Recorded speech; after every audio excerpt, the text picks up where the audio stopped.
In today's Small Business Spotlight, one art gallery owner is looking outside the U.S. to find new talent. Bryant Toth only features artists from Cuba in his gallery, and he hopes to give the artists an international platform while breaking the mold of what an art gallery should be.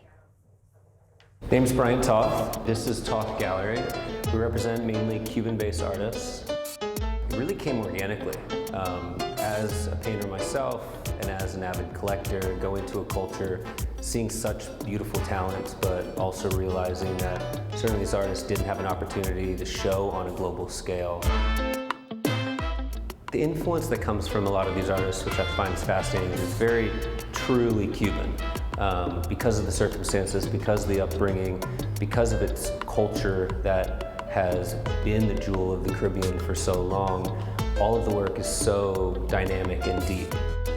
One of the artists I've worked the longest with, named Hector Frank, one of the mediums that he likes to use is found objects and foreign pieces. There's so much that goes into each one of these pieces, and the history of the island is kind of transcended as well.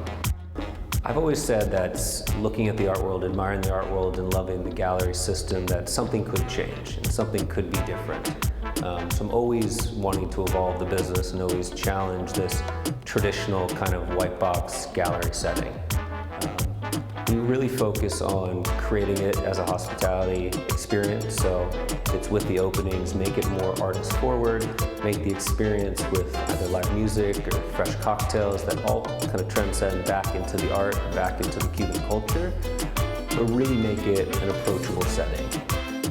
Let these next generation of collectors feel the art and see where it's coming from. And I think that is the kind of move that's happening in the art world more and more. But what's really developed now is we could do a small temporary exhibition, 2 weeks, either if it's in Chelsea, Lower East Side, Upper East Side. But from there, we brought it to San Francisco, Los Angeles, Mexico, Miami. And that is an idea where you can have a global market. You can expose the work that you're showing in your gallery through temporary exhibitions, through art fairs around the world. And I see this growth is coming more and more now, where you don't need to focus solely on your local community, which you focus and educate them, but bringing the work more on an international level. The lessons I learned all throughout the process allows us to be more and more successful.